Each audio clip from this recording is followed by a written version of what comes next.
मंदिरों में, अपने घरों में, अपने स्कूलों में, अपने परिवारों में, अपनी समाज में प्रयोग करते हैं, तब तो बहुत कुछ अच्छी बात रहती है। दुनिया में बंधुओं, संघर्ष का समय खत्म हो गया। आज परिस्थितियां सहयोग का समय मांगती हैं। हम आपस में जब एक दूसरे के लिए संघर्षशील रहते हैं, एक दूसरे के प्रति संघर्ष कराते रहते हैं, बार बार एक दूसरे के प्रति लड़ाई झगड़ा का भाव बनाते हैं, वो समय खत्म हो गया बंधुओं। आज सहयोग का समय है। अपने आप को कभी सोचिएगा कि हम दुनिया में आग लगाने के लिए आए थे कि बाग लगाने के लिए आए थे। जब आपको ऐसा लगे कि हमारे शब्द हमारे घरों के अंदर बाग लगाने के बदले आग लगा रहे हैं, इससे अच्छा तो मौन था। इससे कितने खूबसूरत दिखते थे तुम जब तक तुम कुछ नहीं बोलते थे। जैसे ही तुमने बोलना शुरू किया, सिर्फ बाग में तुमने आग लगाई। ये आग लगाने की कला तुमने कहाँ से पाई? अनादिकालीन प्रवाह है। सोचता हूँ जब भी उन मुनि महाराज के बारे में कि वो मुनि महाराज साधु होंगे, 1 महीने तक उपवास करके पेड़ के नीचे बियाबान जंगल में बैठे। 2 सैनिक चुपचाप निकले, बोले देखो तो ये महाराज ये पूरा का पूरा राज्य छोड़ करके साधु बन के बैठे हैं और इनके राज्य पर आक्रमण हुआ है, बेचारा पुत्र आज मारा चला जाएगा। तनिक सी मोह की कणिका ने उस साधु मुनि महाराज के अस्तित्व को मिटा करके एक नरकगामी उस आत्मा को बनाने का उपक्रम कर दिया। आपने कभी सोचा घर के अंदर रह करके कि हमारे कौन से शब्द से हमारे परिवार के कौन से व्यक्ति के दिल में टूटन पैदा हो रही है? कभी विचार करिएगा बंधुओं। ये चातुर्मास आत्ममंथन का होता है। इन 4 महीनों में हम उन सब चीज़ों को देखिएगा। सिर्फ घर के अंदर अनाज नहीं सड़ते, आदमी का हृदय भी सड़ जाता है। और सड़े हृदय के साथ ना जीना संभव होता है, ना रहना, ना उपयोग की दशा को व्यवस्थित करना। मुनि महाराज के बारे में जब भी सोचता हूँ, जब भी ये बात विचार में आती है कि कैसे उन मुनि महाराज ने किसी अनजान व्यक्ति के शब्द को सुनकर के अपने उपयोग की धारा बदल ली। संयमी होकर के वो अपने आप को संभाल नहीं पाए। असंयमी अपने आप को घर के अंदर क्या खाक संभालता होगा? जरा जरा सी बात में आंखें लाल हो जाती हैं, चेहरे में तनाव आ जाता है। जरा जरा सी बात में हाथ में लाठी और मुंह में गाली आ जाती है। जरा जरा सी बात में हम खाने की थाली पे लात मार देते हैं। जरा जरा सी बात में हम अपने भाई को, बहन को या फिर अपनी पत्नी को चांटा मार देते हैं बंधुओं। और किस बात के दंभ के कारण वो पता ही नहीं रहता है, लेकिन हम ऐसा करते हैं। ये हमारे जीवन का एक ऐसा अंग बन गया है कि हमको इन सब चीज़ों को करने में धीरे धीरे धीरे धीरे आनंद आ रहा है। मन का युद्ध हमेशा परिवार के अंदर चला करता है। पति पत्नी के बीच में भी मन का युद्ध चला रहता है, हमेशा चलता है। आप देखिएगा, पत्नी कुछ करती है और पति को बिल्कुल पसंद नहीं आता। अंदर ही अंदर वो अपने आप को सॉल्यूशन में डालता रहता है।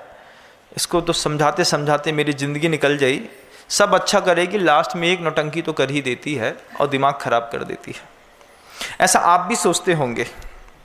ऐसा आप अपने पत्नियां भी पति के बारे में सोचती होंगी कि दिन भर तो बहुत अच्छे से रहे, बहुत अच्छा दिन गुजर गया, हमने आज भगवान से अभी माला फेर के उठे कि आज इनको दिन भर से गुस्सा नहीं आई, लेकिन शाम को 7, साढ़े 7, 8, 9 बजते बजते एक बार घर के अंदर वो कसाय का वातावरण बन ही जाता है।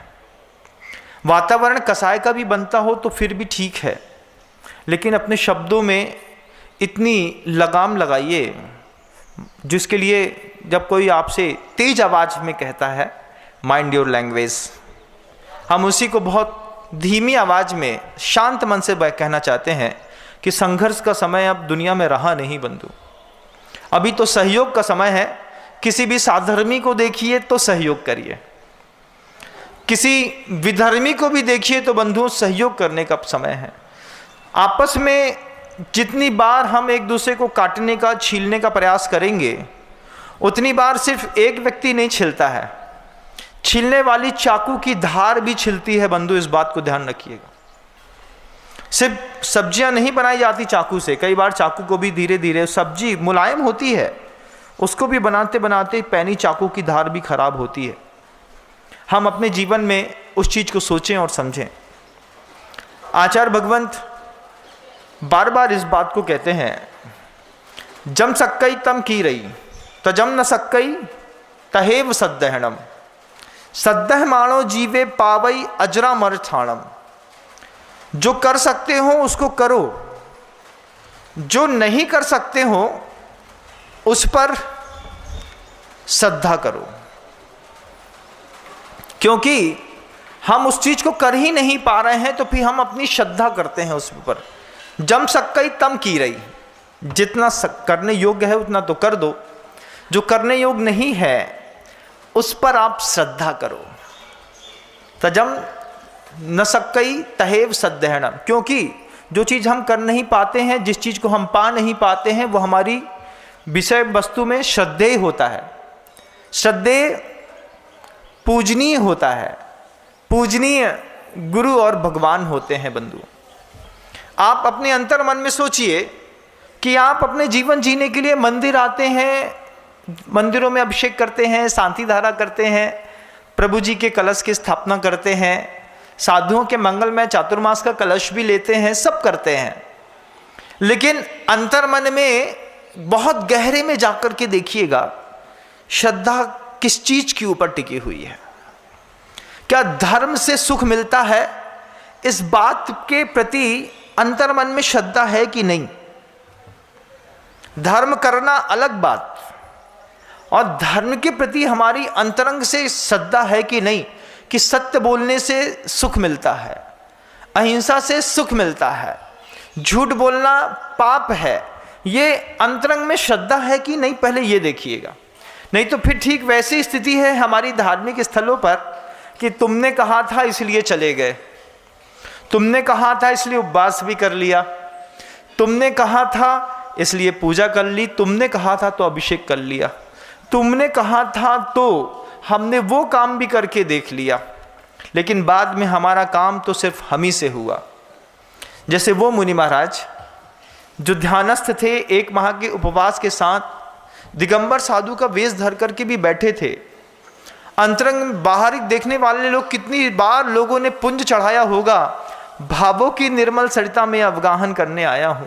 कितनी बार उन साधु परमेष्ठी के सामने पुंज चढ़ाया होगा कि भावों की निर्मल सरिता में अवगाहन करने आया हूं, मेरा सारा दुख दर्द दरो यह अर्घ भेटने आया हूं। हे तपोमूर्ति, हे आराधक, हे योगीश्वर, हे महासंत। जो आप गुरुदेव के सामने बोलते हैं, ऐसी बातें उन साधु परमेष्ठी के सामने भी कई लोगों ने बोली होगी। बंधु, वो साधु परमेष्ठी भी ध्यान में लीन थे। कहां पर राग छुपा बैठा है, जब प्रतिकूल समय आता है तब समझ में आता है। वे मुनि महाराज जिनके जाते जाते जब एक दूसरा सा बालक निकला, देखते हुए बोला वो जो मुनि महाराज पेड़ के नीचे बैठे थे, केवली से जाके पूछता है वो बालक कि उन मुनि महाराज को मोक्ष कब मिलेगा, अभी उनके कैसे भाव हो रहे हैं? बोले अभी वो जैसा भाव कर रहे हैं ऐसा ही भाव अंतर मुहूर्त तक और किया तो सप्तम पृथ्वी की नरक आयु का बंद कर लेंगे। इतना घनघोर साधु होकर के, हाँ, सप्तम पृथ्वी का बंद कर लेंगे, मर करके सीधे नरक जाएंगे।